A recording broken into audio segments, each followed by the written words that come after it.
What's up guys? I hope you are doing well. I am Veer, welcome to still और army. तो कैसे हो दोस्तों? मैं आशा करता हूँ शानदार तरीके से आप लोग अपनी लाइफ को एंजॉय कर रहे हो, अपनी सेहत, फैमिली और पढ़ाई का ध्यान काफी अच्छे से रख रहे हो। बड़ी शानदार और बहुत प्यारी बात बोली गई यहाँ पर, और ये वही मूवी का डायलॉग है जो मैंने आप लोगों को टेलीग्राम पर शेयर भी की थी। बोला गया इस मूवी में एक जगह कि कामयाबी में कभी फुल स्टॉप नहीं होता, कामयाबी में हमेशा कोमा आप लोगों को देखने को मिलेंगे। अच्छा, ये वाला टारगेट अचीव कर लिया, ये वाला भी अचीव हो गया, ये वाला भी अचीव हो गया, ऐसा नहीं कि बस ये लग गया इसके आगे कुछ किया ही नहीं, ऐसा नहीं होता है। तो फुल स्टॉप नहीं होता है, हमेशा कोमा देखने को मिलेंगे। यानी कामयाबी बहुत सारे एरिया में आप लोगों को देखने को मिल सकती है अगर आप लोग एक बार समझ गए कि चीजों को लेके कैसे चलना है। एक बड़ा ही शानदार उदाहरण मेरे नाम एकदम ये नाम मुझे याद आया।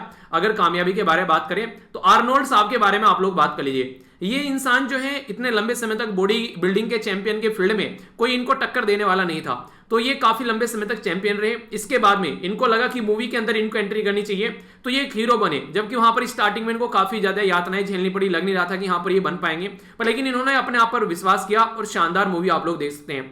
पॉलिटिशियन के बारे में बात करें तो एक अच्छे खासे पॉलिटिशियन ये बने।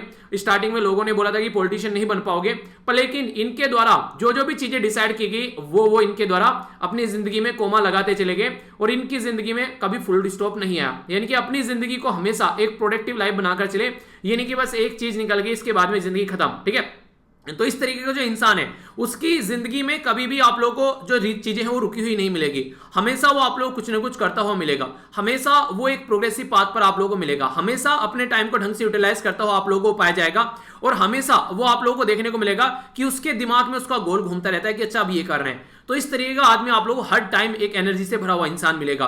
पर लेकिन इसके अपोजिट में अगर आप लोग जाएंगे, जिस इंसान की लाइफ में कोई गोल ही नहीं है, वो इंसान आप लोगों को हमेशा थकेला नजर आएगा। उसको हमेशा मैक्सिमम आप लोगों को देखने को मिलेगा नींद आती रहेगी मैक्सिमम टाइम। कुछ भी करने से पहले उसको लगेगा यार थोड़ा सो लेते हैं, थक गए हैं। किस लिए थक गए? सो सोकर थक गए इसलिए सो लेते हैं थोड़ा सा। ऐसी हरकतें आप लोगों को देखने को मिलेगी। तो ऐसे ही इंसान के कंपेयर में अगर इस इंसान की बात की जाए तो आप लोग चीजें समझ पाएंगे कि कौन यहां पर किस तरीके से चीजों को लेकर चल रहा है। तो इसलिए आप लोग खुद डिसाइड कीजिए कि जिंदगी में फुल स्टॉप लगाना है कि अब मेरे बस की बात नहीं है यार, मेरे से नहीं हो पा रहा है, और या फिर अपनी जिंदगी में कोमा लगाने की ठीक है ये तो करके फेंक दिया काम, दूसरा कर दिया, तीसरा कर दिया, चौथा कर दिया, या फिर ये सेकंड वाली चीज ज्यादा पसंद आ रही है। तो अब आप लोग खुद डिसाइड कर सकते हैं, बोलने वाली कोई बात ही नहीं है। हर एक इंसान के पास में 24 आवर होते हैं, तो हर एक इंसान खुद डिसाइड करता है उसकी लाइफ किस डायरेक्शन में चलती है। ठीक है, काफी प्यारा और काफी शानदार ये डिस्कशन है, तो टकटकी लगाकर आप लोगों को ये लेक्चर देखना है। सबसे पहले एक बार देख लेते हैं क्या क्या हम लोग डिस्कस करेंगे इस लेक्चर के अंदर, यानी कि एक लेक्चर का ओवरव्यू ले लेते हैं। इसके अलावा काफी कुछ एक्स्ट्रा चीजें रहेंगी। ये एक क्विज की फॉर्म में आप लोगों के सामने कुछ क्वेश्चन है। सबसे पहले बात की जा रही है मिनिस्ट्री ऑफ पावर के द्वारा अभी यहां पर सर्कुलर एक सर्कुलेट किया गया एक डिस्कशन पेपर, जो कि बेसिकली MBED के ऊपर था। ठीक है, इसमें वन नेशन वन जो ग्रिड है और वन फ्रीक्वेंसी और वन प्राइस के बारे में बात की गई। तो आप लोगों को यहां पर ये बताना है कि ये किससे रिलेटेड है यहां पर ये। ठीक है, तो इसके बारे में अभी हम लोग डिस्कस करेंगे, यानी कि इसकी फुल फॉर्म आप लोगों को बतानी है। इंडियन रेलवे जो हमारी कंट्री में काफी बड़ी ऑर्गेनाइजेशन है, एक टाइम ऐसा था इसके नाम का खुद का बजट प्रस्तुत किया जाता था, हालांकि अब जो है उसको बंद कर दिया गया, क्योंकि उस टाइम पर अंग्रेजों के टाइम पर ऐसा था कि एक पर्टिकुलर ऑर्गेनाइजेशन थी कंप्लीट, और इसके ऊपर मैक्सिमम उनकी अर्थव्यवस्था टिकी हुई थी। यानी कि देश में ऐसा तो था नहीं, उनका एजुकेशन फैला नहीं थी, हेल्थ लोगों को देनी थी, अच्छा कोई ढांचागत विकास करना था लोगों के फायदे के लिए। उनको बेसिकली यहां से रॉ मटेरियल निकालने थे, और रॉ मटेरियल निकालने में सबसे बड़ा रोल प्ले कर रही थी रेल। तो रेल का बजट ही अलग से प्रस्तुत किया जाता था उनके द्वारा। रेल का बजट इतना बड़ा होता था कि नॉर्मल बजट से भी उनका बड़ा रेल का बजट होता था। ठीक है, तो इसलिए यहां पर ये बातें आप लोग याद रखना कि रेल का बजट अब हमारी कंट्री में नॉर्मल बजट के साथ में मिक्स कर दिया गया है। ठीक है, ये कारनामा किस साल में किया गया कि आप लोगों को याद है? बताइए, आप लोग ईयर बताइए, अभी रिसेंटली किया गया, ज्यादा पुराना नहीं है, ये आप लोगों को पता होना चाहिए, इसके ऊपर अलग से वीडियो बनाई गई थी। ठीक है, आगे चलते हैं। यहां पर ये आप लोगों को ये बताना है कि लार्जेस्ट जो हमारी कंट्री का जो रेलवे का नेटवर्क है, तो लार्जेस्ट ग्रीन रेलवे ये बनने वाले टारगेट पर चल रहे हैं दुनिया के अंदर में। आप लोगों को ये बताना है यहां पर कि कब तक का इनका टारगेट है कि जीरो एमिशन ये करेंगे, इससे फालतू एमिशन नहीं करेंगे। यानी कि कार्बन डाइऑक्साइड जो कोयले से रेल चल रही है, बिजली से रेल चल रही है, उसको हटा के सोलर पैनल से चीजें आप लोगों को चलती हुई नजर आएंगी। तो कुछ ऐसी बातें हैं। ठीक है, बताइए, आगे बात करते हैं OPCW। तो OPCW इसकी फुल फॉर्म आप लोग बताइए। इसके द्वारा भी इन्वेस्टिगेशन की गई और बोला गया कि 77 के करीब यहां पर एलिगेशन लगाए गए एक पर्टिकुलर कंट्री पर कि उसके द्वारा केमिकल वेपन यूज किए गए हैं। तो ये कौन सी ऑर्गेनाइजेशन है और किस कंट्री के बारे में बात कर रही है? ये ऑर्गेनाइजेशन इतनी शानदार है कि इसको ऑलरेडी नोबेल पीस प्राइज मिल चुका है कि दुनिया में शांति कैसे बनाकर रखनी है, पर लेकिन ये किस साल में मिला ये आप लोग बताइए। एक पर्टिकुलर आप लोगों से बात करूंगा स्टेट ऑफ इंडिया जो इन्वायरमेंट है 2021, इस रिपोर्ट के बारे में आप लोगों को ये बताना है कि किसके द्वारा रिलीज की जाती है, इस रिपोर्ट को रिलीज करने वाला कौन है, इसके बारे में भी कई सारी बातें आप लोगों को जानने को मिलने वाली है।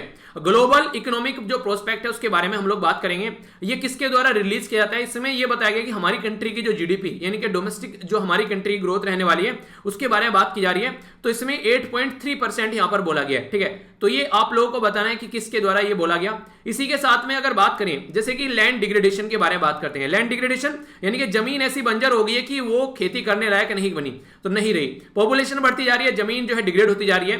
तो इसमें कौन से सस्टेनेबल डेवलपमेंट गोल के तहत यहां पर इसको सही करने की बात की जाती है, ये एक इंपॉर्टेंट क्वेश्चन और थोड़ा डिफरेंट आप लोग को देखने को मिलेगा।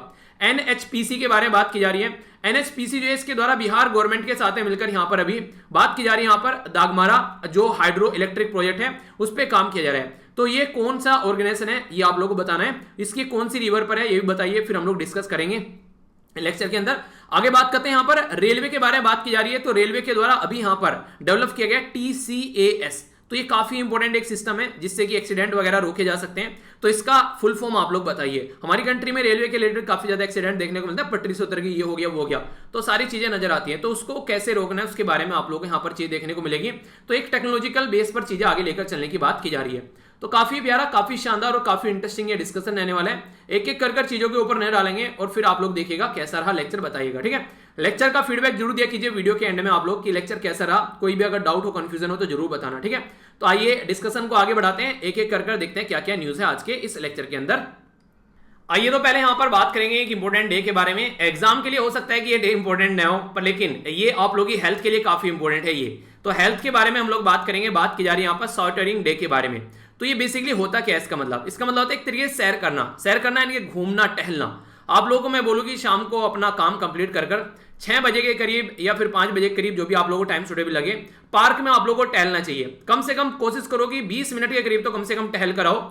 आपकी बॉडी जो है वो आप लोगों को हेल्थी नजर आएगी। एक रिलैक्स वे में आप लोगों को तैरना है, स्लोली वे में आप लोगों को वहां पर तैरना नहीं, मतलब घूमना है, ठीक है। तो इसी के चलते यहां पर आप लोगों को देखने को मिलेगा ये माइंड को रिलैक्स करने का भी काम करेगा। आप लोग अपनी बॉडी के अंदर ब्लड सर्कुलेशन बढ़ेगा तो आप लोग लाइफ को एंजॉय करते भी आप लोगों को नजर आएंगे। तो इस तरीके से जो एक तरीके से रस भरी जो जिंदगी होती है ना, एक तरीके से काफी ज्यादा भीड़ भड़ाका वाला आप लोगों को देखने को मिलता है, ये सारी चीजें वो।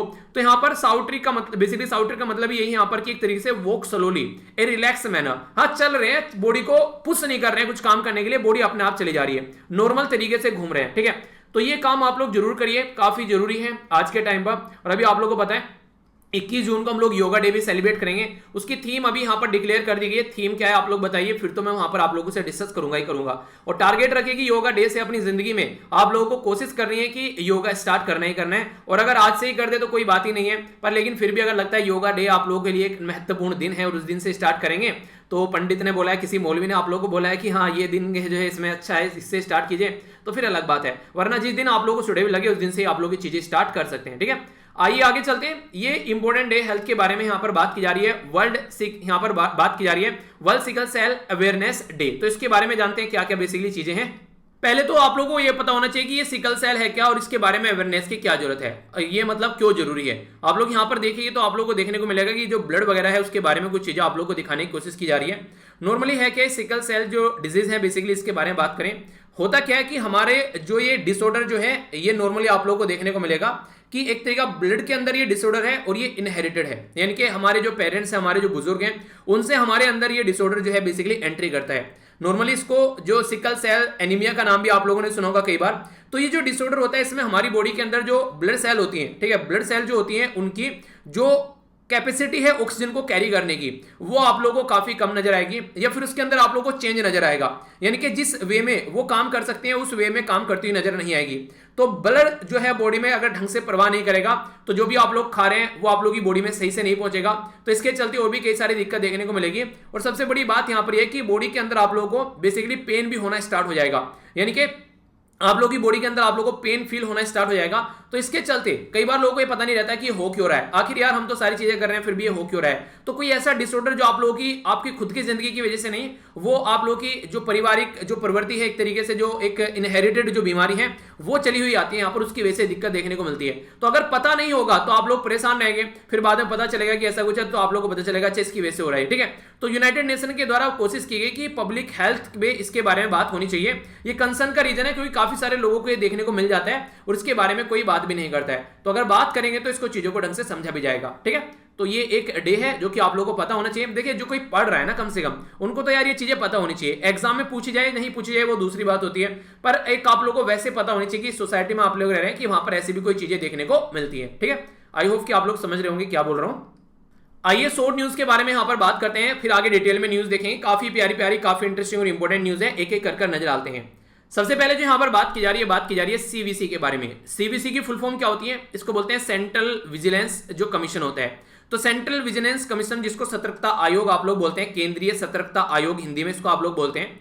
इसके बारे में अगर बात की जाए तो इसके द्वारा भी ये बोला गया है कि अगर कोई गवर्नमेंट एम्प्लॉय है जो कि ऑलरेडी रिटायर हो चुका है, कोई रिटायर ऑफिसर है, अगर उसको फिर से कोई कॉन्ट्रैक्चुअल अगर कोई जॉब देनी है, उन्हें कॉन्ट्रैक्ट के बेस पर, चलिए रिटायर तो हो गया, अब ठाके इसके अंदर में कोई कमेटी बना देते हैं, ठीक है। ये कमेटी देखेगी कि अच्छे पर्टिकुलर एरिया में कोई काम करना है, एजुकेशन की बना दी, इन्वायरमेंट की बना दी, कोई टैक्स रिलेटेड, हेल्थ के रिलेटेड कुछ भी बनाई जा सकती है। तो कोई कॉन्ट्रैक्चुअल अगर उसको वहां पर वो जॉब देनी है तो उसके लिए आप लोगों को क्या क्या चेक करना पड़ेगा इस इंसान से रिलेटेड। तो इसके बारे में सेंट्रल विजिलेंस जो कमीशन बोलते हैं उनके द्वारा एक प्रोसीजर बताया गया है कि उस इंसान को, इसका ये इंसान का एक कैरेक्टर होना चाहिए, यानी कि किसी को भी एक पता चला वो करप्ट इंसान था, उसको आप लोगों ने बैठा दिया।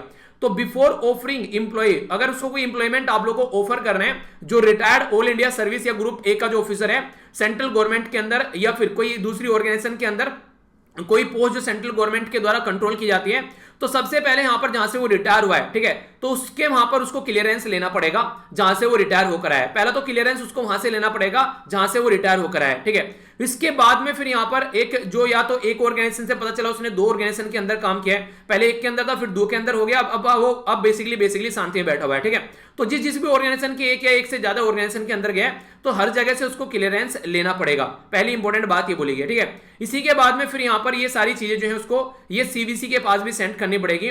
तो फिर सीबीसी यहां पर देखेगा, यानी कि जहां पर भी उसने मान लीजिए 10 साल तक जॉब किया है रिटायरमेंट होने से पहले, ठीक है, तो उस ऑर्गेनाइजेशन से उसको बेसिकली यहां पर परमिशन लेनी पड़ेगी, उस तरीके से यहां पर तब जाकर इसको ये ऑफिस मिलेगी। अगर जहां से इसको क्लियरेंस लेना है, अगर 21 दिन के अंदर अंदर वहां पर बेसिकली वो क्लियरेंस के बारे में नहीं बताते हैं, ठीक है, यानी कि कोई रिप्लाई नहीं आता है अगर यहां पर जो क्लियरेंस मांगते हैं, तो ये माना जाएगा कि यहां पर एक तरीके से उनके द्वारा चीजों को, यानी कि क्लियरेंस उनके द्वारा मिल चुका है, ठीक है, अप्रूवल उनके द्वारा दे दिया गया है। अगर उसमें कोई कम्युनिकेशन जो 21 दिन के आते अगर चीजें बढ़ती हैं तो, यानी एक तरीके से यहां पर कोशिश ये की जा रही है कोई गलत आदमी जो है उस पोस्ट पर जाकर न बैठे। तो सीवीसी किस पर्पज के लिए यहां पर ये बॉडी बनाई गई थी? ये चाहती है हमारी कंट्री में जो करप्शन है वो काफी कम रहे, इसी के लिए यहां पर ये बॉडी स्टार्टिंग में, जब स्टार्टिंग में आई 1964 में, तो इसी पर्पज से इसको यहां पर लाया गया था। तो सीवीसी जो सेंट्रल विजिलेंस कमीशन आप लोग बोलते हैं, ये स्टार्टिंग में तो एक एग्जीक्यूटिव बॉडी थी। एग्जीक्यूटिव मतलब जो गवर्नमेंट के द्वारा एक एग्जीक्यूटिव ऑर्डर पास करके बना दी गई, ना तो इसके बारे में कोई लॉ पास किया गया पार्लियामेंट में, इनके ना तो स्टैट्यूटरी बॉडी थी और ना ही कोई संविधान में इसके बारे में कोई मेंशन था, ना ही कॉन्स्टिट्यूशनल बॉडी थी। तो स्टैट्यूटरी बॉडी थी, पर लेकिन फिर आगे चलकर 1964 में ये नॉर्मली एक एग्जीक्यूटिव बॉडी थी, फिर इसको आगे चलकर 2003 में इसको स्टैट्यूटरी बॉडी बना दिया गया कि हाँ यार कोई ऐसी बॉडी होनी चाहिए, ठीक है, जो कि यहां पर सबमिट करे अपनी रिपोर्ट प्रेसिडेंट को, और फिर उसके बाद में देखा जाए कहां पर क्या क्या करप्शन रहे। आज की डेट में हमारी कंट्री में एक सेंट्रल विजिलेंस कमीशन होता है और इसी के साथ में 2 विजिलेंस कमिश्नर होते हैं। तो ये 3 मेंबर की बॉडी हमारी कंट्री में नजर आती है। ये जो रिकमेंड की गई थी हमारी कंट्री में, ये कौन सी कमेटी के द्वारा रिकमेंड की गई थी उसका नाम आप लोगों को बताना है नॉर्मली कि किस कमेटी के नाम के द्वारा ये रिकमेंड की गई थी, ठीक है। तो उनका नाम मैं कई बार आप लोगों को पहले बता चुका हूं। अभी मैं यहां पर एक ऐसी कमेटी का नाम आप लोगों को बताऊंगा जो यहां पर रिकमेंड करते हैं इनका नाम कि हाँ इनको अपॉइंट करना है कोई सीवीसी की पोस्ट के ऊपर। तो प्राइम मिनिस्टर ऑफ इंडिया, यानी कि हमारी कंट्री में जो पीएम है वो रहते हैं, इसी के साथ में होम मिनिस्टर आप लोगों को देखने को मिलेंगे। नेक्स्ट जो लोकसभा के अंदर जो लीडर हैं अपोजिशन के, वो आप लोग यहां पर नजर आएंगे। तो ये जो पर्टिकुलर मेंबर है, अगर लोकसभा के जो यहां पर कोई अपोजिशन में नहीं है तो फिर लार्जेस्ट पॉलिटिकल पार्टी जो भी है अपोजिशन में उसके लीडर होंगे। तो ये 3 मिलकर यहां पर नॉर्मली डिसाइड करते हैं, एक कमेटी रहती है जो कि रिकमेंड करते हैं। नॉर्मली बोल सकते हैं कि प्राइम मिनिस्टर हो गए, होम मिनिस्टर हो गए, तो इसकी कोई चलने वाली तो ज्यादा है नहीं, पर आप फिर भी वही नहीं कि नाम चारे के लिए पूछ लेते हैं यहां पर। तो इसके बारे में आप लोग याद रखिएगा, ये बेसिकली किस तरीके से हमारी कंट्री में जो करप्शन को रोकना है उसके बारे में बातें करते हैं, ठीक है। तो बेसिक इंफॉर्मेशन हो गया, आई होप कि माइंड में कोई डाउट अब नहीं होगा। आगे चलते हैं। ये काफी प्यारी न्यूज आप लोग बोल सकते हैं जो पर्सनली मुझे काफी अच्छी लगी। बात की जा रही है इंडियन रेलवे के बारे में। इंडियन रेलवे का जो नेटवर्क है हमारी कंट्री का काफी बड़ा नेटवर्क आप लोग बोल सकते हैं, ऑल ओवर वर्ल्ड में उसको काउंट किया जाता है। तो इंडियन रेलवे जो है यहाँ पर ये लार्जेस्ट ग्रीन रेलवे बनने वाला है वर्ल्ड का, यानी कि इसके अंदर आप लोगों को देखने को मिलेगा सोलर पैनल वगैरह यहाँ पर यूज किए जाएंगे ताकि नेट एमिशन जो कार्बन डाइऑक्साइड का है उसको जीरो किया जा सके 2030 तक का, ठीक है। तो यानी कि जो भी एमिशन है उसको जीरो किया जा सके। रेलवे हमारी कंट्री में एक टारगेट स्टार्ट किया था, इससे पहले रेलवे कोयले से चलती थी काफी लार्ज स्केल पर, फिर बोला गया कि इलेक्ट्रिफिकेशन करना है रेलवे का, तो इन्वायरमेंट फ्रेंडली रेलवे बनानी है, पोल्यूशन को थोड़ा कम किया जाएगा। तो यहां पर ये 2014 से काफी लार्ज स्केल पर काम किया गया जो प्रेजेंट गवर्नमेंट आई। कुछ काम ऐसे हैं प्रेजेंट गवर्नमेंट ने काफी अच्छे किए हैं, तो उनको आप लोग अप्रिशिएट किया कीजिए, अगर अच्छे नहीं किए उनको फिर आप लोग उसके बारे में उसी तरीके से उनको क्रिटिसाइज भी करना है, ठीक है। तो दोनों ही चीजें होनी चाहिए, तो अच्छा हो तो अच्छा बोलो, बुरा हो तो बुरा बोलो। तो यहां पर रेलवे के द्वारा इलेक्ट्रिफिकेशन का जो प्रोजेक्ट स्टार्ट किया गया, तो इसके चलते प्लान यहां पर इलेक्ट्रिफाइड बैलेंस, दो ब्रॉड गेज यहां पर आए सारे, तो उसके चलते यहां पर टारगेट ये रखा गया 2023 तक का यहां पर 100% इलेक्ट्रिफिकेशन करना है जो ब्रॉड गेज है, यानी कि जो चौड़े वाली पटड़ी होती है ना, उनके बारे में बात की जा रही है। तो मैक्सिमम वही आप लोगों को देखने को मिलेगी। अगर बात करें तो उनको इलेक्ट्रिफिकेशन यहां पर करना है। 19 जो रेलवे स्टेशन है वो यहां पर ग्रीन जो सर्टिफिकेशन उनको मिल चुका है, तो इंक्लूडिंग 3 प्लेटिनियम, 6 गोल्ड और 6 सिल्वर रेटिंग के तहत यहां पर, ठीक है। यानी कि अलग अलग तरीके से यहां पर रेटिंग दी जाती है, किस तरीके कैसा अचीवमेंट उनका है। 27 जो यहां पर जो बिल्डिंग है, ऑफिसेज हैं, कैंपस हैं जो स्टैब्लिश किए गए, उनको ग्रीन सर्टिफिकेट मिल चुका है, क्योंकि वो भी यहां पर सोलर एनर्जी यूज कर रहे हैं। तो ग्रीन सर्टिफिकेशन जो मेनली यहां पर ये असेस करता है पैरामीटर कि किस तरीके से आप लोग यहां पर एनर्जी को कंजर्व कर रहे हैं, ठीक है, रिन्यूएबल एनर्जी को यूज कर रहे हैं, ग्रीन हाउस एमिशन को आप लोग कम कर रहे हैं, वाटर को कंजर्व कर रहे हैं, वेस्ट मैनेजमेंट कैसा है, मटेरियल को कैसे कंजर्व कर रहे हैं, और रिसाइकलिंग कितना कर रहे हैं आप लोग वेस्ट मटेरियल का। तो यानी कहने का मतलब यहां पर ये कि ये प्रॉपर एक चेक करता है कि आप लोग किस तरीके से इस पर्टिकुलर सिस्टम को लेकर चल रहे हैं, ताकि कोई दिक्कत ना हो और चीजों को इंप्रूव किया जा सके। और जरूरी भी है आज की डेट में, अगर ऐसा नहीं करेंगे तो दिक्कत हो जाएगी। तो सही टाइम आप लोग यहां पर बोल सकते हैं इन चीजों को इंप्लीमेंट करने के लिए, ठीक है। तो इसके बारे में एक मोटा मोटा आइडिया आप लोग रखिएगा। आगे चलते हैं नेक्स्ट न्यूज की ओर। ये जो न्यूज है बेसिकली यहां पर ये बात कर रही है किसके बारे में, organisation for provision of chemical weapon. तो नाम से आप लोग समझ सकते हैं इनके द्वारा बोल दिया गया। और यहां पर ये देखिए इसके द्वारा क्या लगा रखा है, मुंह पर एक मास्क लगा रखा है एक तरीके से। ये ऐसा मास्क है, इसके अंदर से अगर मान लीजिए कोई केमिकल गैस निकल रही है इस गन के अंदर से, तो इसके ऊपर इंपैक्ट नहीं डालेगी, तो जिसके ऊपर ये छोड़ने की कोशिश कर रहे हैं उसके ऊपर ये इंपैक्ट डालती हुई नजर आएगी। तो केमिकल वेपन आप लोगों ने नॉर्मली ये देखा भी होगा, सुना भी होगा, भोपाल गैस त्रासदी के अंदर में, तो एक तरीके से काफी सारे लोगों की जान चलेगी उस गैस के लीक होने से। तो केमिकल वेपन ऐसे ही होता है कि वहां पर आसपास जो है जीवन को बिल्कुल समाप्त कर देता है, जिसके अंदर भी कोई ऐसी गैस जाती हुई अगर नजर आती है। तो यहां पर organisation for provision of chemical weapon, ये ऐसी ऑर्गेनाइजेशन है अगर कहीं पर कोई केमिकल वेपन यूज किया जा रहा है तो उसके बारे में इन्वेस्टिगेशन करती है, और अगर कोई यहां पर ऐसा कुछ करता है पाया जाता है तो फिर उसके खिलाफ एक्शन लिए जाते हैं, ठीक है। तो 77 एलिगेशन लगाई गई सीरिया के ऊपर कि उनके द्वारा यहां पर कंक्लूड किए गए बेसिकली इन 17 केसेस केमिकल वेपन के, जिसके चलते डेफिनेटली यहां पर बोला गया कि यूज हुआ है, यानी कि 77 एलिगेशन लगाए गए और कंक्लूड किया गया कि 17 केस तो कम से कम ऐसे हैं जहां पर केमिकल वेपन यूज किया गया सीरिया के अंदर। सीरिया के बारे में अगर बात करिए, एक ऐसी कंट्री है जो कि वो नहीं कहते कि बहुत लार्ज स्केल पर कॉन्फ्लिक्ट चल रहा काफी लंबे समय तक। ये एक ऐसी कंट्री है जहां पर चीजें सुधरने का नाम नहीं ले रहे काफी लंबे समय तक। अगर अपनी कंट्री कंपेयर में आप लोग देखेगा तो सीरिया आप लोग को यहां पर देखने को मिलेगा मैप में, ठीक है, जो इजराइल के पास वाला एरिया कई बार न्यूज में रहता है। गोलान हाइट सीरिया का ही है जो इजराइल ने अपने कंट्रोल में ले लिया, और सीरिया कुछ नहीं बोल पा रहा है, ठीक है। तो होता ये बेसिकली ताकतवर के सामने अगर कोई आकर बोले, ताकतवर थप्पड़ मार दे तो शांति में रह जाए, और कोई कमजोर सा आकर बोले तो उसको कूट देते हैं पकड़कर। देखा होगा नॉर्मली। तो यहां पर बात करें तो सीरिया के बारे में अगर बात की जाए तो केमिकल वेपन कन्वेंशन है 2013 का, ठीक है। तो ये याद रखिएगा, यहां पर ये क्लोज अलाई है यहां पर रशिया के जो पुतिन साहब हैं, वो काफी ज्यादा सपोर्ट करते हैं बशर अल असद को। 2014 में बशर अल असद की गवर्नमेंट के द्वारा डिक्लेयर किया गया था यहां पर कि अपने आप को जो केमिकल वेपन से कंप्लीट यहां पर डिस्ट्रक्शन इनके द्वारा कर दिए गए हैं, पर लेकिन रियलिटी में ऐसा लगा जा रहा है कि इनके द्वारा पार्ट टाइम टू टाइम अभी भी वो यूज किए जा रहे हैं। तो सीरिया के द्वारा डिक्लेरेशन जो किया गया वो फिर भी यहां पर डिस्प्यूट में चल रही है चीजें अब तक। 2021 में अप्रैल में अगर बात की जाए, अप्रैल तक का जो डेटा इनके द्वारा सामने रखा गया है, तो यहां पर OPCW के द्वारा सस्पेंड कर दिया है सीरिया के राइट, जब तक कि यहां पर इशू को रिजोल्व नहीं किया जाए। यानी कि कहने का मतलब यहां पर यह अगर किसी के ऊपर इस तरीके से प्रतिबंध लगाए जाएंगे तो उसको और भी कई सारी प्रॉब्लम जो है झेलनी पड़ेगी। यानी कि ऐसा नहीं है कि यहां पर बस फालतू में बातें बोल दी हैं। पता चला कोई कंट्री केमिकल वेपन यूज कर रही है तो उसके ऊपर कोई तो प्रेशर पड़ना चाहिए ना इंटरनेशनल जो लेवल पर, तो उसी के चलते ये कोशिश की जाती है। ये जो ऑर्गेनाइजेशन है जो ये काम कर रही है, इसको बनाया गया था 1997 में कि हाँ यार कोई ऐसी हरकतें हो तो उनको कम से कम कोई रिकॉग्नाइज करने वाला होना चाहिए। तो ये जो बनाई गई थी 29 अप्रैल, तो अप्रैल के महीने में ये बनाई गई। इसका टारगेट यही था कि कैसे यहां पर जो एलिमिनेट करना है केमिकल वेपन को। जो नीदरलैंड है, हेग के अंदर इसका हेडक्वार्टर आप लोगों को देखने को मिलेगा, और इसके जो मेंबर है वो 193 ऑल जो पार्टीज है नॉर्मली आप लोगों को देखने को मिलेगा। ऑटोमेटिकली मेंबर जो कि यूएन के हैं नॉर्मली, ठीक है। कुछ ऐसे मेंबर है जो नॉन मेंबर है यहाँ पर, जैसे कि इजिप्ट हो गया, इजराइल हो गया, नॉर्थ कोरिया हो गया, साउथ सुडान हो गया, ठीक है। इजराइल के द्वारा यहाँ पर साइन किया गया पर लेकिन रेक्टिफाई नहीं किया गया, बाकी के 3 के द्वारा साइन भी नहीं किया गया। तो ये 4 मेंबर आप लोग को देखने को मिलेंगे जो कि अभी प्रॉपर वे में पार्ट नहीं है। इजिप्ट हो गया, इजराइल हो गया, नॉर्थ कोरिया हो गया और साउथ सुडान हो गया। ठीक है, साउथ सुडान वो कंट्री है अफ्रीका के अंदर में जो कि बेसिकली अलग की गई थी ये 2011 में। ठीक है, तो सुडान और साउथ सुडान, तो 2000 तो सुडान है, साउथ सुडान नहीं है। ठीक है, तो याद रखना, एक तो हो गया इजिप्ट। ठीक है, तो इजिप्ट हो गया एक तो बेसिकली, एक मिनट,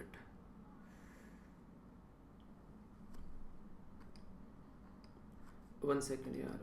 ठीक है, तो देख लेते हैं एक बार कंट्री कहां पर ये लोकेटेड है, ताकि आप लोग के माइंड में जो है थोड़ी क्लैरिटी बनी रहे इसको लेकर। तो एक सेकंड, तो यहां पर आप लोग देखने को मिलेगा, तो कौन कौन सा बोला गया था, एक तो इजिप्ट हो गया। ठीक है, तो इजिप्ट यहां पर हो गया, इजराइल आप लोगों को यहां पर देखने को मिलेगा, ये आप लोगों को यहां पर नॉर्थ कोरिया नजर आएगा, और ये हो गया यहां पर साउथ सुडान। ठीक है, तो ये कंट्री है जो कि यहां पर अभी फिलहाल इसका पार्ट नहीं है। तो अगर कोई ऐसी एक्टिविटी होती है तो समझना पड़ता है। और याद रखिएगा 2013 में इस ऑर्गेनाइजेशन को नोबेल पीस प्राइज मिल चुका है इन सब चीजों के ऊपर काम करने के लिए। और खासकर जो नोबेल पीस प्राइज में काफी बड़ा जो रोल रहा है वो सीरिया सिविल वॉर का रहा है, जिसके द्वारा इसके एफर्ट जो है उनके द्वारा उसको कंट्रोल करने की कोशिश की गई है।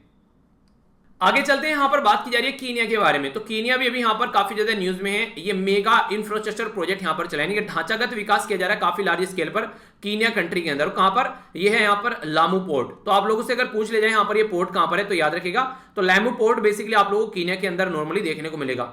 तो यहां पर ये कहां पर है, बेसिकली एक एम्बिशियस ट्रांसपोर्ट कॉरिडोर भी यहां पर देखने को मिलेगा, जो कि बेसिकली लामू नॉर्थ कोरिया के जो सॉरी कीनिया के अंदर, साउथ सुडान और इथोपिया के अंदर। ठीक है, तो इसको आप लोग एक बार मैप में देखेंगे तो आप लोग अंडरस्टैंड कर पाएंगे किस एरिया की बात की जा रही है। ठीक है, तो मैंने आप लोगों से बात की कीनिया के बारे में। ठीक है, तो यहां पर ये हो गया कीनिया। ठीक है, एग्जैक्ट लोकेशन आप लोग यहां पर देख रहे हैं। ठीक है, इसी के साथ में जो शब्द जो यहां पर यूज किए गए वो है यहां पर साउथ सुडान और इथोपिया। आप लोग देख सकते हैं कहां पर है, साउथ सुडान इसके ऊपर हो गया और इथोपिया यहां पर हो गया, यानी कि दोनों जो है कीनिया के साथ में कहीं ना कहीं थोड़ा बहुत जो पास में है, जिसके चलते यहां पर ये इसके चलते बात की जा रही है। तो जो लेमू आइलैंड है ये आप लोग यहां पर देखिए, जिसके बारे में बात की जा रही है, तो इंडियन ओशन में आप लोग को देखने को मिलेगा। ये इंडियन ओशन में कैसे बोला जा रहा है आप लोग यहां पर इसको देख सकते हैं अपनी कंट्री के साथ में कंपेयर करके। ये हो गया कीनिया। ठीक है, एग्जैक्ट लोकेशन आप लोगों के सामने है, तो इसके चलते यहां पर ये डेवलपमेंट किया जा रहा है। अभी यहां पर जो लेमू पोर्ट है कीनिया के अंदर, ये सेकंड डीप वाटर पोर्ट आप लोगों को देखने को मिलेगा आफ्टर मोम्बासा। तो मोम्बासा भी इसी के अंदर है। और डीप वाटर पोर्ट क्या होता है, देखिए मान लीजिए कोई पर्टिकुलर एरिया है, ठीक है, मान लीजिए यहीं पर आप लोग ले लीजिए, ये पर्टिकुलर पोर्ट हो गया यहां पर। ठीक है, तो यहां पर जाकर अगर मान लीजिए कोई जहाज जाना है और यहां पर बेसिकली पानी बहुत कम है और यहां पर रेत है, जहाज ज्यादा आगे तक जा नहीं पाएगा और रुक जाएगा, यानी कि ठीक है वो अड़ जाएगा पहली रेत के अंदर। पर लेकिन यहां पर जो पानी है वो बहुत गहरा है पोर्ट के पास में भी, तो उससे क्या होता है आराम से कोस्टल एरिया में जहाज जाकर मोड़ा भी जा सकता है और चलाया भी जा सकता है, सामान उतारा और चढ़ाया भी जा सकता है। तो इसलिए यहां पर ये काफी इंपॉर्टेंट हो जाता है अगर कोई ऐसा एरिया है तो डीप वाटर पोर्ट से काफी ज्यादा आसान हो जाता है सामान को चढ़ाना उतारना, वरना पानी के अंदर ले जाकर आगे सामान आप लोगों को रखना पड़ेगा या कोई अरेंजमेंट करनी पड़ेगी जिसके चलते आप लोग इसको यूज कर पाएंगे। तो पोर्ट को यहां पर बोला जा रहा है 23 बिलियन जो यहां पर अभी बेसिकली इसके अंदर इन्वेस्टमेंट करने की बात की जा रही है। तो इसके चलते यहां पर वाइडर जो बेसिकली जो फोकस है यहां पर साउथ सुडान इथोपिया ट्रांसपोर्ट जो कॉरिडोर है उसके चलते यहां पर कंस्ट्रक्शन जो यहां पर चाइना कम्युनिकेशन कंस्ट्रक्शन कंपनी जो है वो रोल प्ले कर रही है। ठीक है, तो कहने का मतलब यह है कि काफी कुछ यहां पर आप लोगों को देखने को मिलेगा आने वाले टाइम में, अच्छा खासा इन्वेस्टमेंट किया जा रहा है। अफ्रीका के अंदर चाइना का काफी बड़ा दबदबा है क्योंकि चाइना के पास में अच्छा खासा पैसा है, तो इसलिए वो एंजॉय करते रहते हैं इन सब चीजों को।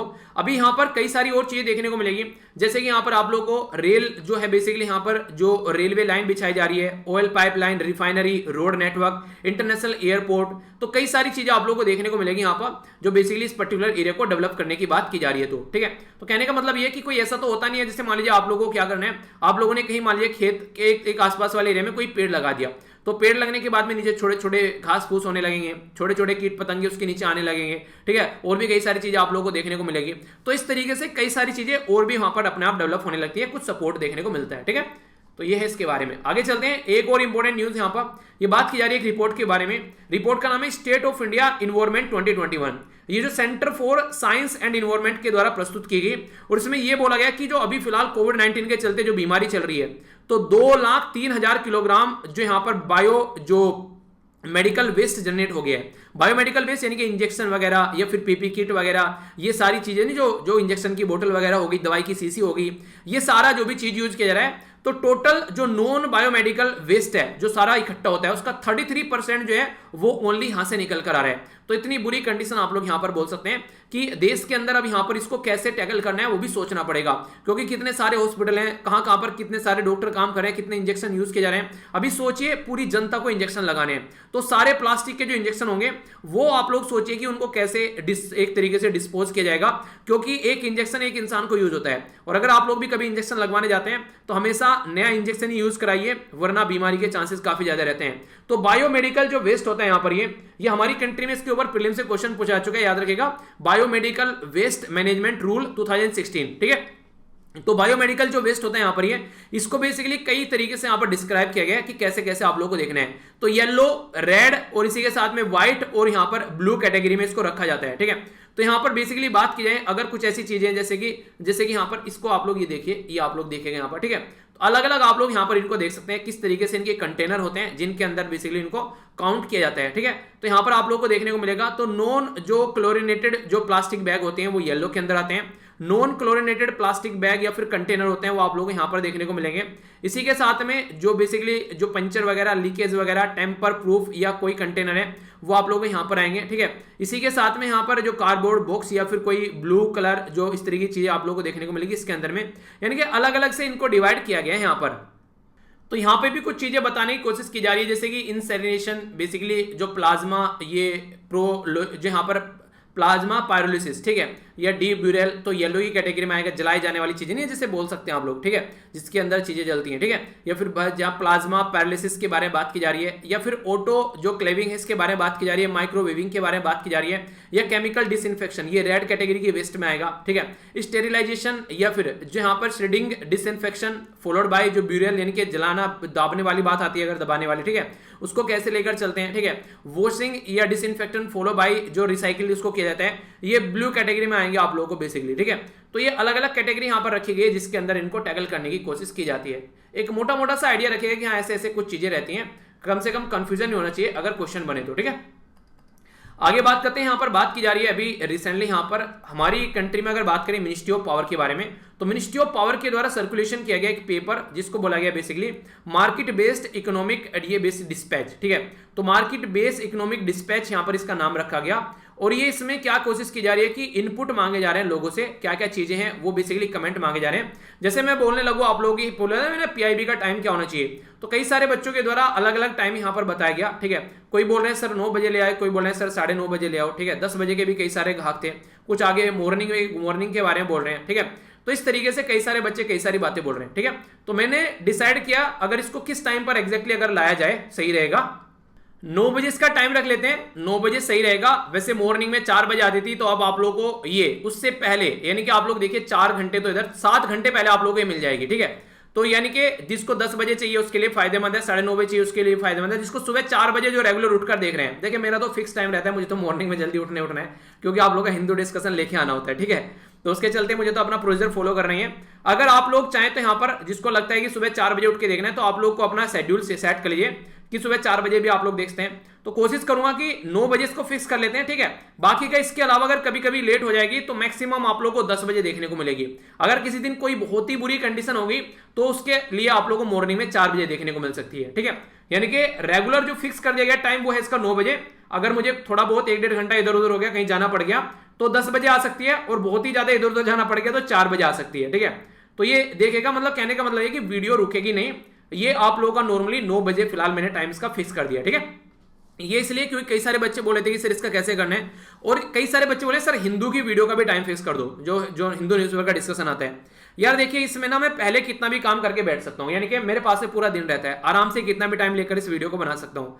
पर लेकिन जब हिंदू की वीडियो रहती है ना उसमें कई सारी दिक्कत पड़ जाती है। एक तो मॉर्निंग में जो वीडियो लेकर आनी है वो, ठीक है, तो उसके चलते जो हिंदू जो अपलोड किया था ना उनकी वेबसाइट पर, वो खुद ही थोड़ा लेट करते हैं, कभी कभी बीच में वो दिक्कत हो जाती है।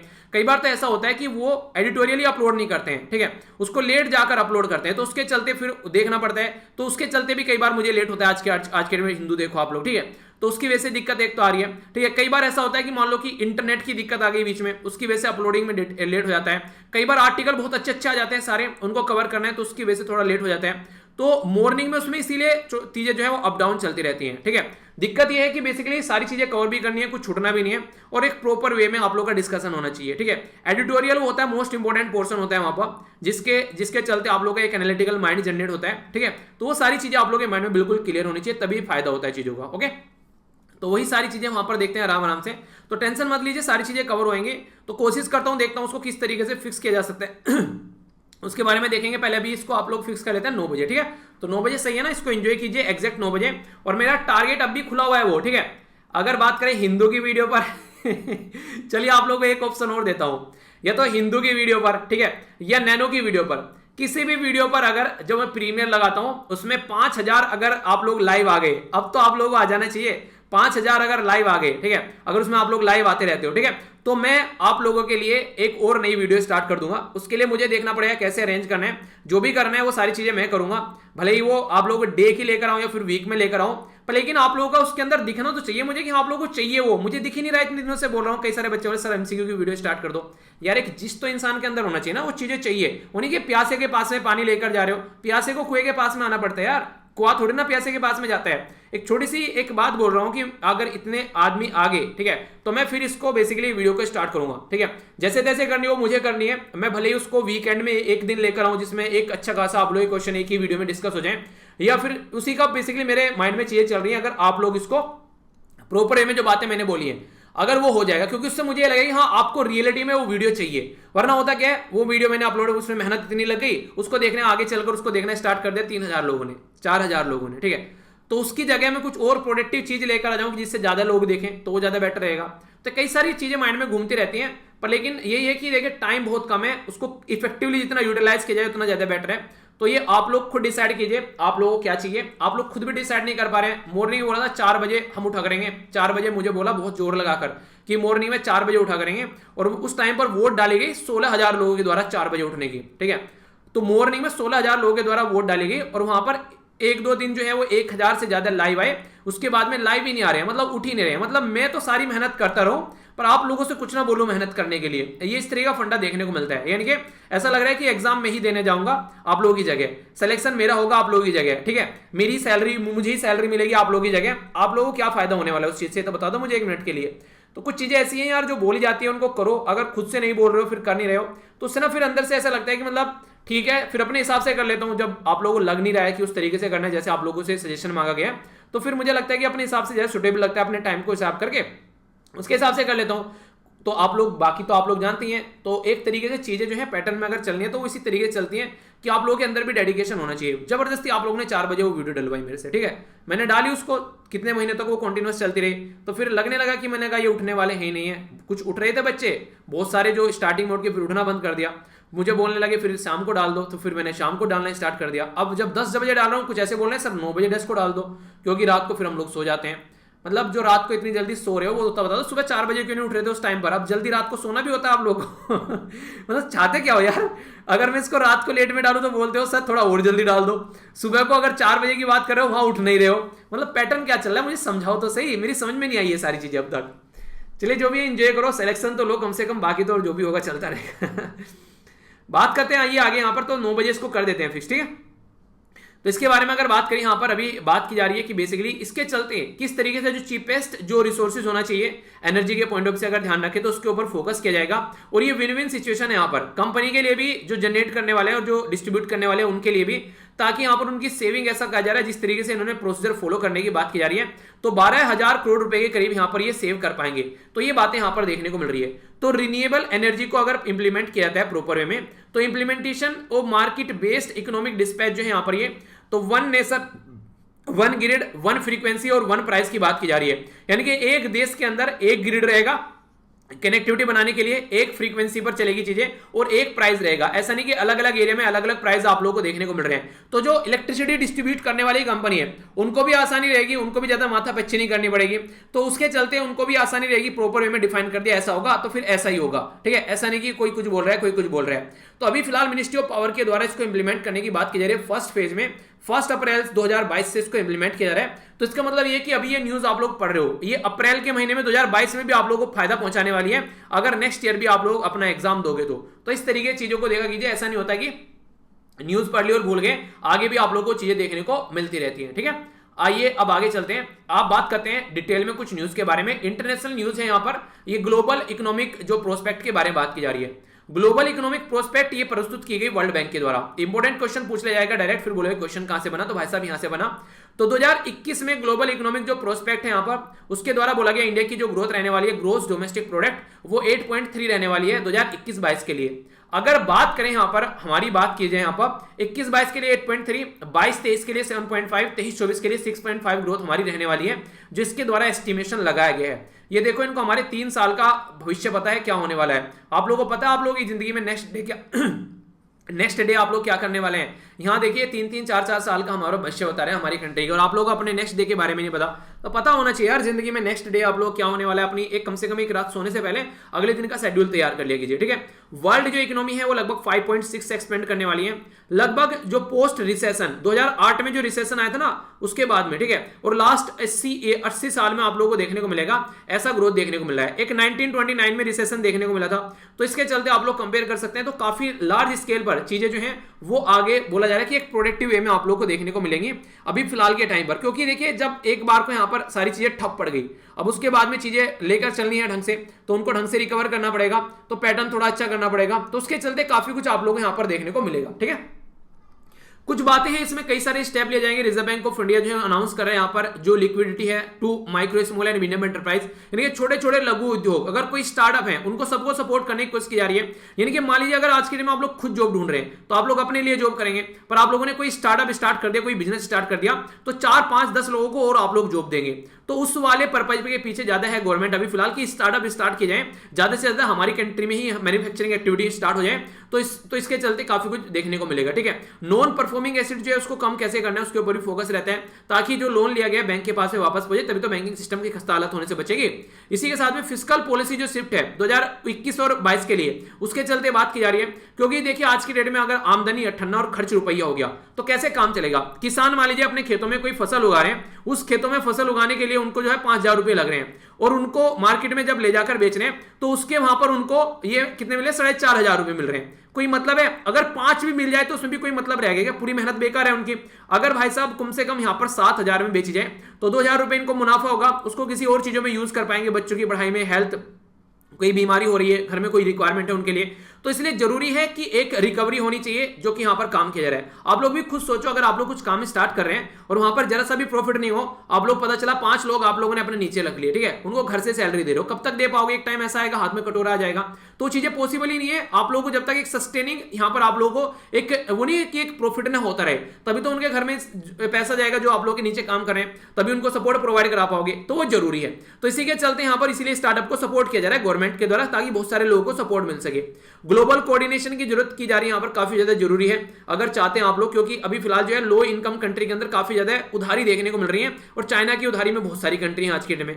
क्राइसिस जो देखने को मिल रहा है यहां पर, कैसे उसको कंट्रोल करना है, पॉलिसी मेकिंग के अंदर या फिर कोई और चीजों को लेकर चला जाए तो कैसे ग्रोथ को लेकर आना है, उसके बारे में बात करते हैं। और जो लो इनकम कंट्रीज हैं उसकी जो पॉलिसीज हैं उसको कैसे सोसाइटी के पॉइंट ऑफ व्यू से लेकर चलना है हम लोगों को, ठीक है, जैसे क्लाइमेट रेजिलियंस चीजें बनानी है, फूड सप्लाई प्रोवाइड कराना है। बहुत सारी कंट्री तो बिना खाने के लिए यहां पर दिक्कत में रहती है, उनको खाना प्रॉपर वे में अपनी जनता के लिए नहीं मिल पाता है। तो ये जो ब्रेटन वुड कॉन्फ्रेंस है उसके चलते यहां पर ये क्रिएट की गई थी चीजें। इंटरनेशनल जो बैंक है यहां पर फॉर रिकंस्ट्रक्शन एंड डेवलपमेंट, जिसको IBRD बोलते हैं, इंटरनेशनल मॉनेटरी फंड IMF, और इसी के साथ में IRBD जो है इसको बाद में चलकर वर्ल्ड बैंक बोला, ठीक है। तो वर्ल्ड बैंक ग्रुप के अंदर आप लोगों को 5 प्रिंसिपल वर्किंग आप लोगों को नजर आएंगे। International bank for reconstruction and development, ठीक है, तो यहां पर ये बेसिकली प्रोवाइड करते हैं लोन, क्रेडिट वगैरह, ग्रांट वगैरह दिए जाते हैं ताकि चीजें सही चलती रहे। इंटरनेशनल डेवलपमेंट जो बेसिकली ये एसोसिएशन है यहां पर, ये लो और जो बेसिकली नो इंटरेस्ट पर लोन देते हैं, यानी काफी लो इंटरेस्ट पर लोन देते हैं जो लो इनकम कंट्री है, ताकि जो गरीब है उनको अपना काम निकाल सकें, ठीक है, तो ये काम करते हैं। इंटरनेशनल जो फाइनेंस कॉर्पोरेशन है यहां पर, ये बेसिकली प्रोवाइड करते हैं जो इन्वेस्टमेंट एडवाइस या फिर एसेट्स मैनेजमेंट जो कंपनी होती है गवर्नमेंट के साथ में मिलकर, तो ये आप लोगों को देखने को मिलेगा। जो मल्टीलेटरल जो गारंटी एजेंसी है बेसिकली यहाँ पर उनके बारे में बात करें तो ये इंश्योर करते हैं कि हाँ अगर कोई कंट्री किसी दूसरी कंट्री में जाकर इन्वेस्टमेंट कर रही है तो उनका इन्वेस्टमेंट बिगड़ेगा नहीं वहां पर, ठीक है।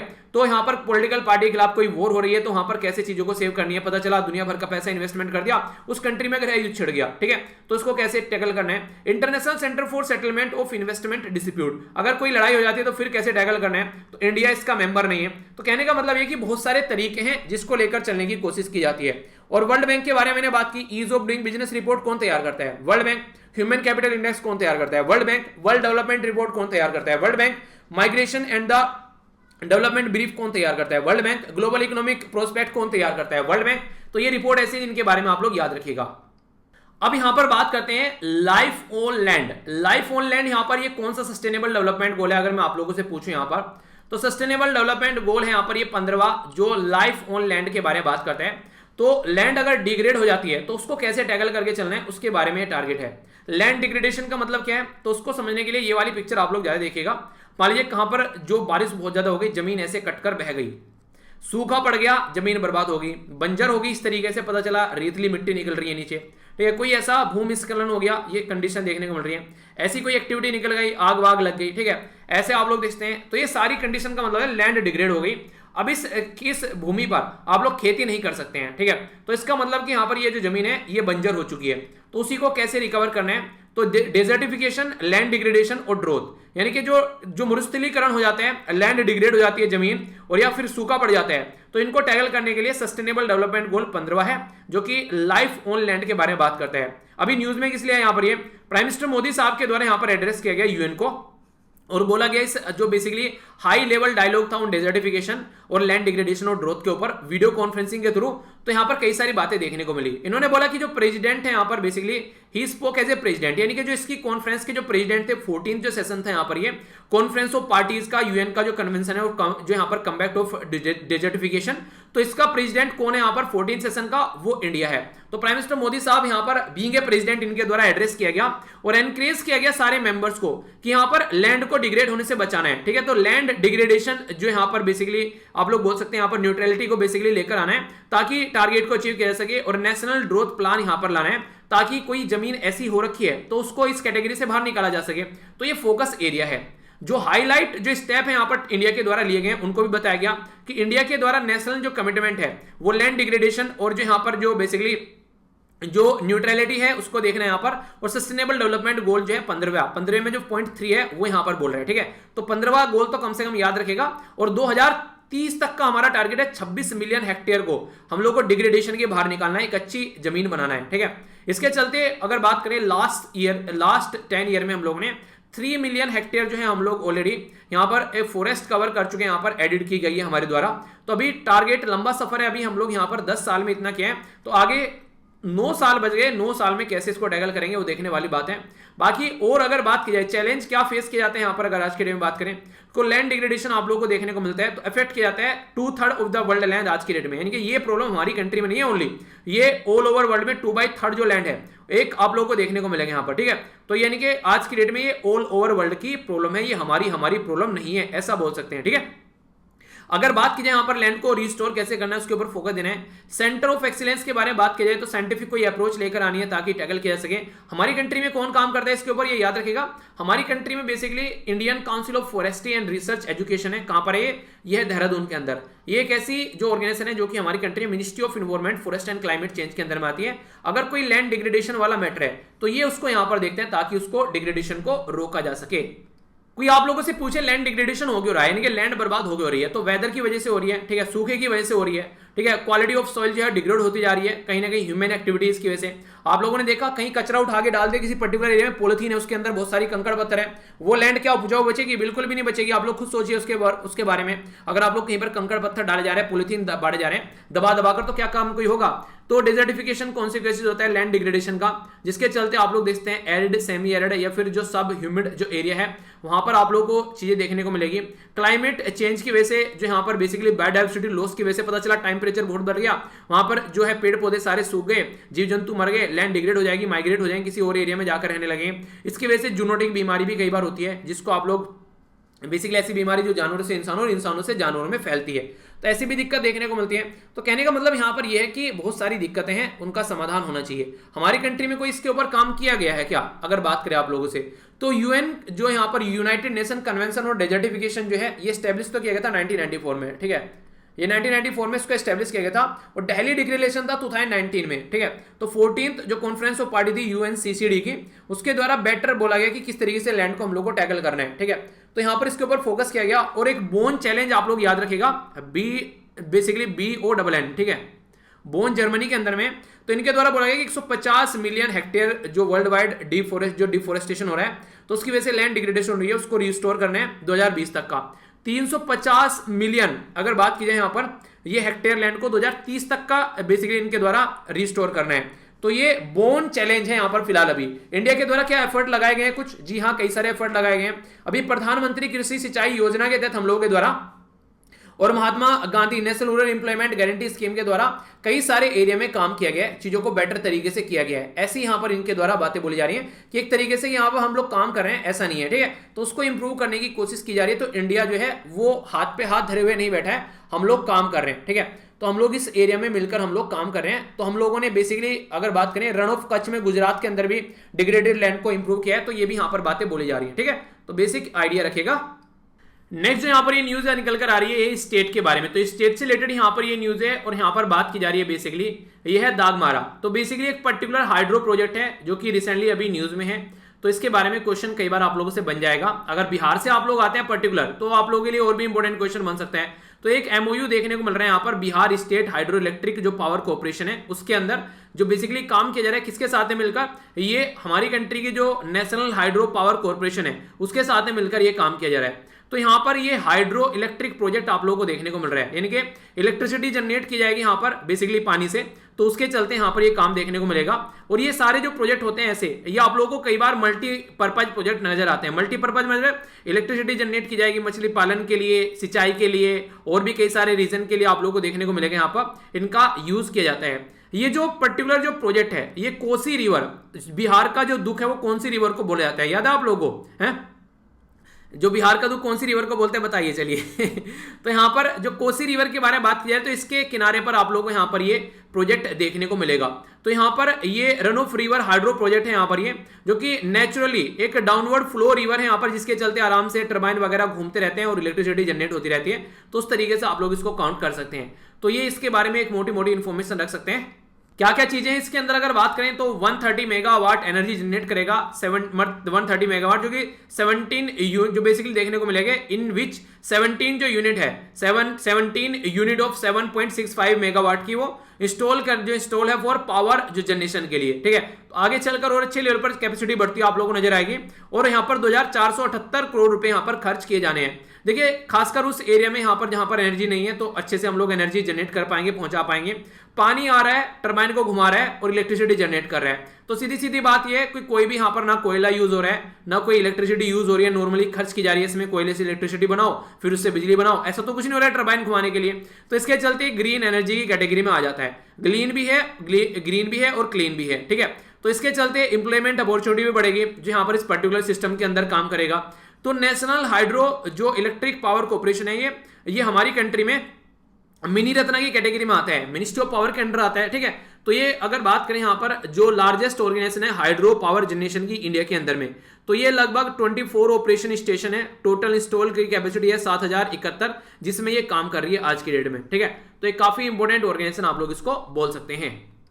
इंडियन रेलवे के बारे में यहां पर बात की जा रही है। हमारी कंट्री ये माना जाता है कि इतनी सारी जनता रेलवे में घूमती है। फिलहाल तो कोविड-19 की वजह से ज्यादा चीजें नहीं चल रही हैं, पर लेकिन कई सारे देश की पॉपुलेशन नहीं इतनी इतनी हमारी कंट्री में रेल में जनता घूमती है, तो इसलिए इसका डेवलपमेंट काफी ज्यादा जरूरी है।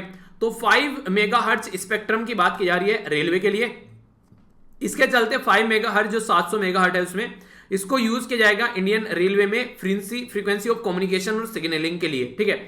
तो ये जो रेलवे है यहाँ पर ये इंडिजिनियसली डेवलप किया जा रहा है ट्रेन कोलिजन और अवॉइडेंस सिस्टम, जो मैंने आप लोगों से पूछा था, जिसको TCAS बोला गया। तो जैसे TCS है ना, उसके अंदर S से पहले A लगा दो, ठीक है। तो इसके मतलब यह है कि ट्रेन को बेसिकली लड़ने से रोकना है, अवॉइड करना है, ताकि वो एक दूसरे के साथ में लड़े ना। तो उसका ये सिस्टम है। कंप्लीट किया जा रहा है यहाँ पर 5 साल, बेसिकली प्रोजेक्ट जो है कंप्लीट होगा 5 साल के अंदर में, और 25,000 रुपए खर्च किए जाएंगे एक प्रॉपर सिस्टम को डेवलप करने के लिए। तो इसके चलते जो इंडियन रेलवे है वो इंट्रोड्यूस करेगी यहाँ पर ये long term evolution mobile train radio communication. Currently अगर बात करें ऑप्टिकल फाइबर के ऊपर काम कर रही है, 4th जनरेशन वायरलेस स्टैंडर्ड को क्रिएट किया जा रहा है ढंग से और अच्छे से, ताकि रेलवे को टेक्नोलॉजी का यूज करके इस्तेमाल करके एक अच्छे लेवल पर काम कर सके।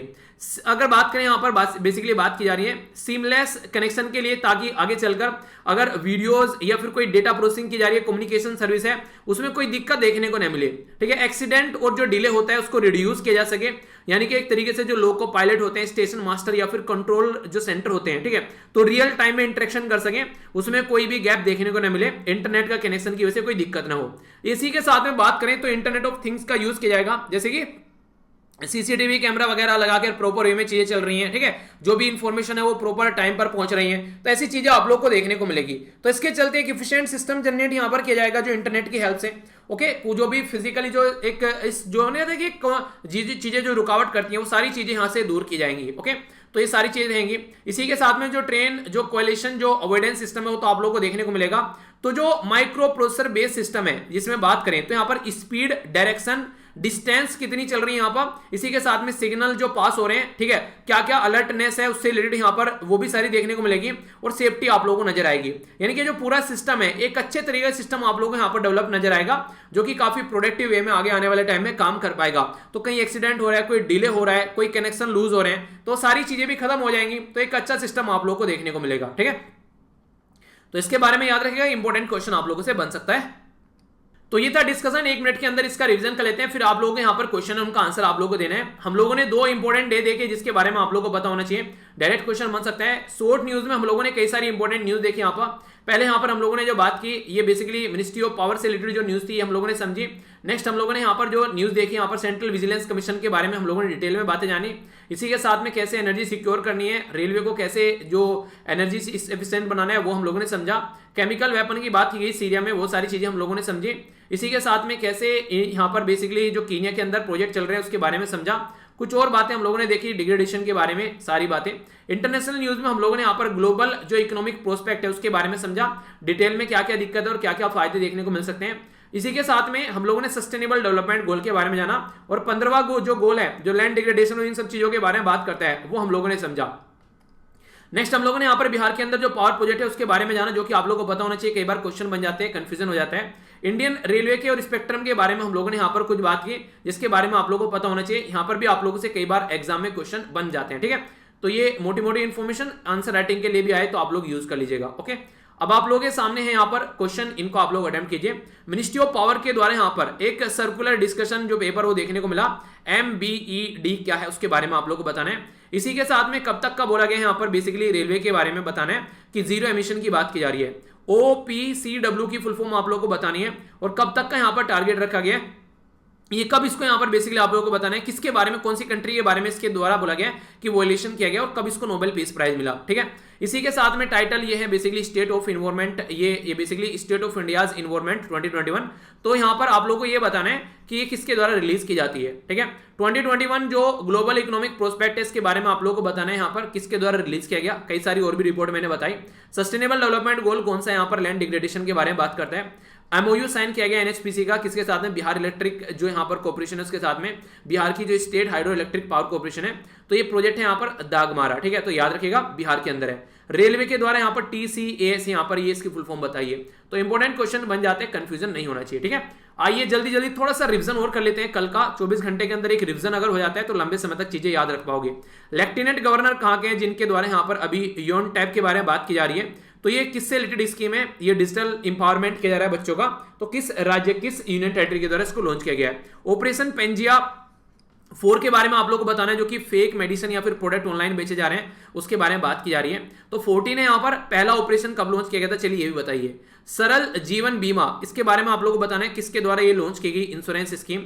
यहाँ पर प्राइम मिनिस्टर साहब जो है इजराइल के कौन अभी नए बने हैं, कौन सा केस है स्टेट ऑफ बिहार से रिलेटेड जो कि कॉन्स्टिट्यूशनल वैलिडेशन के बारे में बात करता है, देशद्रोह के चार्ज के बारे में। एनआईआई की फुल फॉर्म बात करना है आप लोग यहाँ पर, ये किस मिनिस्ट्री के अंडर में आता है, ministry of science and technology के अंडर में। GMCTR G7 के द्वारा अभी इसकी बात की गई, ये क्या है इसके बारे में बताइए। सुरक्षित हम सुरक्षित तुम अभियान, ये किसके द्वारा यहां पर देखने को मिला, ठीक है, तो ये आप लोगों को बताना है। तो आंसर देख लेते हैं, पता होना चाहिए, कोई कंफ्यूजन ना होना माइंड में, तो एक एक कर आंसर देखते हैं। बात की जा रही है यहाँ पर लेफ्टिनेंट गवर्नर कहाँ के, लद्दाख के, उनके द्वारा यहाँ पर ये लॉन्च किया गया, जिसको यूएन टैब का नाम दिया गया, यूनियन टेरिटरी में डिजिटल लर्निंग को बढ़ाने के लिए। International Criminal Police Organisation Interpol बोलते हैं, उसका ऑपरेशन पेंजिया, ताकि जो फेक दवाइयां फेक इंस्ट्रूमेंट बेचे जा रहे हैं कोविड-19 के नाम पर, उनको कंट्रोल किया जा सके। IRDAI insurance regulatory development authority of India 2020 का आप लोग यहाँ पर देखने को मिला, याद रखेगा। इंश्योरेंस से रिलेटेड यहाँ पर ये स्कीम है सरल जीवन बीमा, ठीक है। इसी के साथ में नफत अली बेनेट, तो ये याद रखिएगा, ये प्रेजेंट प्राइम मिनिस्टर हैं बेंजामिन नेतन्याहू को रिप्लेस करके, ठीक है। आगे चलते हैं, यहाँ पर बात की जा रही है Kedarnath versus state of Bihar 1962 का केस है, जो कि याद रखेगा। नेशनल इंस्टीट्यूट ऑफ इम्यूनोलॉजी के बारे में बात की जा रही है, इसके बारे में सोचेगा। ग्लोबल मिनिमम कॉर्पोरेट टैक्स के बारे में बात की जा रही है, ये G7 का बेसिकली था, यहाँ पर याद रखेगा। नीति आयोग के द्वारा यहाँ पर जो पिरामल फाउंडेशन के साथ में सुरक्षित हम सुरक्षित तुम अभियान लॉन्च किया गया, जिसके चलते यहाँ पर 112 एस्पायरेशनल डिस्ट्रिक्ट में कोविड-19 से रिलेटेड सपोर्ट प्रोवाइड कराएगी, ठीक है। तो ये था आज का हमारा नन्ना सा मुन्ना सा प्यारा सा डिस्कशन। मैं आशा करता हूं आप लोगों ने इसको अच्छे से एंजॉय किया होगा। तो 9 बजे इसको फिक्स कर देते हैं फिलहाल के लिए अभी, बाकी अगर कुछ दिक्कत हुआ करेगी तो मैं आप लोगों को टेलीग्राम पर शेयर कर दिया करूंगा, उसके हिसाब से फिर हम लोग चेंज कर लिया करेंगे। वैसे फिक्स 9 बजे कर देते हैं, ठीक है। तो इसी तरीके से एंजॉय करते रहिए, अपना ध्यान रखिए, और यहाँ से जाकर PDF डाउनलोड कर लेना। बाकी यहाँ पर भी आप लोग मेरे साथ में कनेक्ट हो सकते हैं। तो नेक्स्ट लेक्चर में मिलता हूँ। बड़ों को नमस्ते, छोटों को प्यार, छोटी सी लाइफ है एंजॉय करा, तब तक के लिए जय हिंद। और हाँ, एक और छोटी सी बात, जैसे कि अगर किसी दिन कोई एक्स्ट्रा वीडियो आप लोगों की आ गई ना, उस दिन हो सकता है आप लोगों को 10 बजे मिले, क्योंकि टाइम ज्यादा लग जाता है एक्स्ट्रा, ठीक है, वरना नॉर्मली 9 बजे मिल जाया करेगी। अगर कोई एडवांस एक्स्ट्रा वीडियो आ गई तो मैं आप लोगों को पहले से ही बता दूंगा टेलीग्राम पर कि वीडियो किस टाइम आएगी। प्रीमियम आप लोगों को मिल जाएगा पहले से ही, ठीक है। तो प्रीमियम मिल जाएगा, उसके हिसाब से पता चल जाएगा टाइम क्या है। तो कितना मार्क्स आप लोग देंगे यहाँ पर इसको 10 में से बताइए वीडियो को। और बाकी आसपास सफाई रखिए, पानी और पेड़ पौधों को सेव कीजिए, पॉलिथीन और प्लास्टिक वगैरह बिल्कुल यूज नहीं करना है। नेक्स्ट लेक्चर में मिलता हूँ। बड़ों को नमस्ते, छोटों को प्यार, छोटी सी लाइफ एंजॉय करा, तब तक के लिए जय हिंद।